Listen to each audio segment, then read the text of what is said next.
بسم اللہ الرحمن الرحیم۔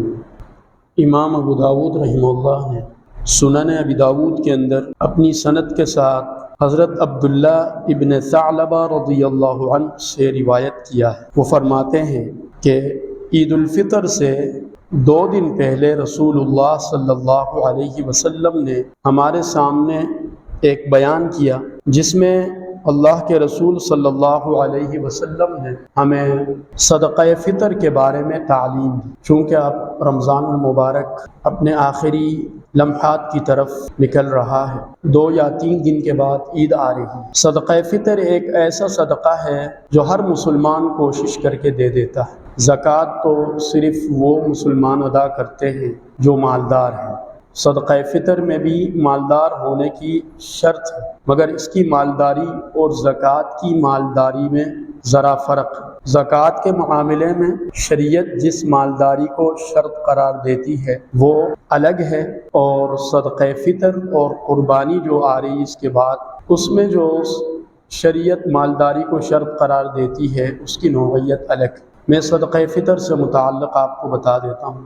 صدقہ فطر سے متعلق شریعت کی نظر میں مالدار ہونے کا مطلب یہ ہے کہ ایک ایسا مسلمان جو 52.5 تولہ چاندی کی قیمت کے برابر کا مالک ہو اور وہ اس کی ضروریات سے زائد ہو، ضروریات اصلیہ سے، جو بنیادی ضروریات اس سے زائد ہو، تو ایسے شخص پر صدقہ فطر واجب ہو جائے۔ اور جس شخص پر صدقہ فطر واجب ہو اس پر اپنی طرف سے بھی صدقہ فطر دینا واجب ہوتا ہے، اور اپنے زیر پرورش افراد ہیں، اس کے بچے وغیرہ، ان کی طرف سے بھی صدقہ فطر دینا واجب ہوتا ہے۔ اب اس کی مالداری شریعت اس تناظر میں دیکھتی ہے کہ ایک مسلمان کی ملکیت میں اس کی ضرورت سے زائد جو بھی چیز ہے اس کی قیمت دیکھی جائے، جبکہ زکوٰۃ میں ایسا نہیں ہوتا۔ صدقہ فطر میں جو بھی چیز ہو، مثلا 2 جوڑے کپڑوں سے ضرورت پوری ہوتی ہے ایک شخص کی، تو تیسرا جوڑا کپڑا اس کی ضرورت سے زائد سمجھا جاتا ہے۔ اسی طریقے سے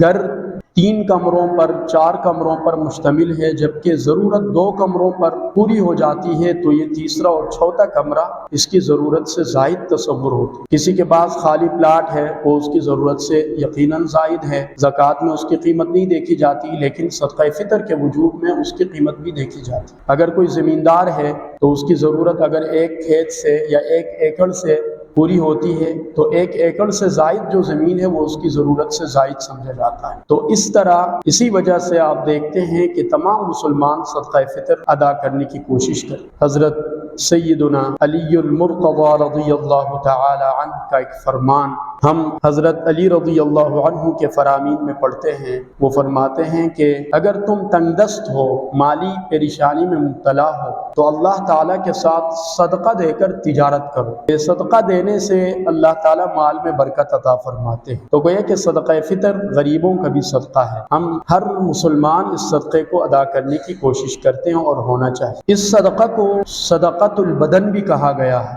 گویا کہ انسانی ذات کا صدقہ ہے۔ یہ ہر اس شخص کے اوپر واجب ہوتا ہے جس کے اندر یہ مالداری کی شرط ہو، اور اپنی طرف سے بھی صدقہ دے، اور اپنے زیر اثر اور زیر پرورش جو افراد ہیں ان کی طرف سے بھی، اور اس کے زیر پرورش ہر وہ فرد جو دنیا میں موجود ہے، چاہے وہ چھوٹا سا بچہ ہے یا بڑا ہے، چاہے وہ روزہ رکھا ہے یا نہیں رکھا ہے، وہ آزاد آدمی ہے یا غلام ہے۔ غلاموں کا تصور تو آج کل نہیں، حدیث میں غلام کا بھی تذکرہ ہے۔ تو ایک عمومی خیال یہ پایا جاتا ہے کہ شاید صدقہ فطر کا تعلق روزے سے، یہ غلط فہمی اس کو صدقۃ الصوم کہنے سے شاید پھیلی ہے کہ اس کا ایک نام صدقۃ الصوم بھی ہے، کہ روزے کا صدقہ۔ اور ایک مشہور ہے کہ جب تک یہ صدقہ ادا نہ ہو اس وقت تک روزے قبول نہیں ہوتے، وہ بھی ایک ضعیف روایت میں اس کا تذکرہ ملتا ہے، حالانکہ بات ایسی نہیں۔ جو بھی ذات مسلمان ذات دنیا میں ہے، وہ بچہ ہے بڑا ہے، اس کی طرف سے صدقہ فطر کی ادائیگی واجب ہوتی ہے۔ اور اس کی ادائیگی کے لیے بہترین وقت یہ ہے کہ ہم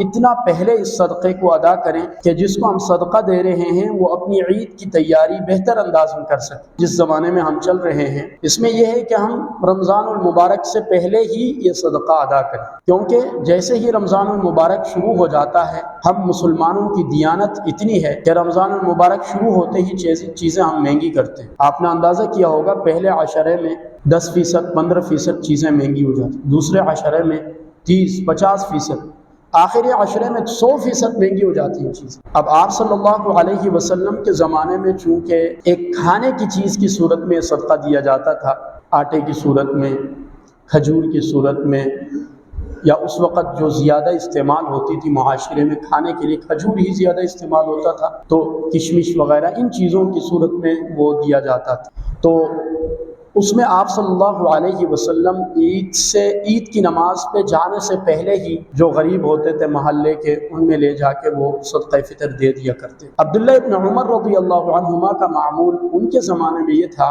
کہ آپ 2 دن 3 دن پہلے دے دیا کرتے تھے، اور اس کے بعد تابعین کے حالات میں ہم پڑھتے ہیں کہ وہ 15 دن پہلے 20 دن پہلے دے دیا کرتے تھے۔ تو زمانہ بدلتا گیا، اب چونکہ نقد کی صورت میں ہم دے دیتے ہیں اور اگلا بندہ اس سے اپنے بچوں کے لیے کپڑے خرید رہا ہے، اپنے گھر کے لیے راشن وغیرہ لے رہا ہے، اگر ہم عید کے دن دے دیں گے تو تقریباً میرے خیال میں وہ چیز اس کے لیے غیر مفید ہو جائے گی، کیونکہ عید کے دن تقریباً اکثر دکانیں بند ہوتی ہیں جس سے وہ اپنی ضروریات کے سامان خرید سکے، اپنے بچوں کے لیے کپڑے جوتے وغیرہ خرید سکے۔ اس لیے اس صدقے کی ادائیگی مناسب وقت میں کیا کریں تاکہ غریب اور مجبور آدمی بھی عید کی خوشیوں میں مسلمانوں کے ساتھ شریک ہو سکے۔ اللہ تعالی ہمیں اس کی ہمت اور توفیق عطا فرمائے۔